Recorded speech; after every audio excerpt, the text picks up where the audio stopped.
Hello, in this video I'm gonna do some adjustments and wrap things up. Of course there is a lot of adjustments that you could do to improve this package, but I'm gonna leave that to yourself to make any changes that you want. But for now, let's check this out.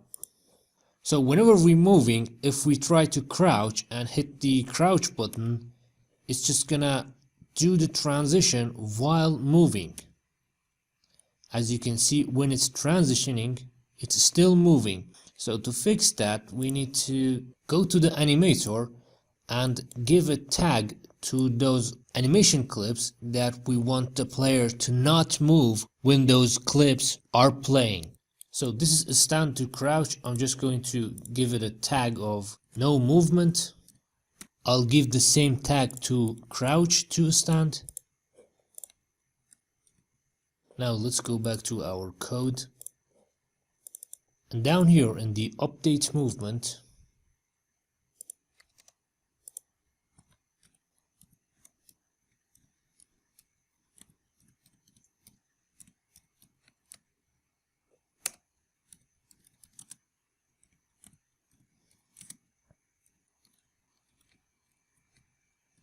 here we get the current animator state info in the layer 0, and we're going to define a variable named canMove, and this canMove value is going to be checking if the tag of the current state is equals to no movement. If the tag is not equals to no movement, then canMove equals to true. So to do that, we need to add a sign here, and we say if the tag was not equal to no movement, then make the canMove to true. Now here we could add a condition, and we are saying if the canMove is equals to false,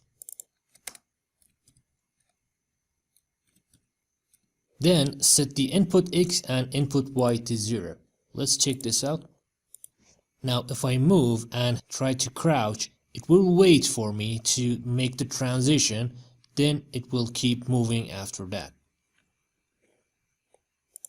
Of course we could do a lot of improvements to this package, but I'll stop right here and I probably make no more videos. You can also download this from my website. I'm gonna put the link in the description. And if you had any questions or suggestions, please let me know by posting a comment or sending me an email. I'll try to answer as soon as possible. I'll try to improve this package and update it in my website, and you can download it for free from the link I provide in the description. So please don't forget to like and subscribe, and thank you for watching.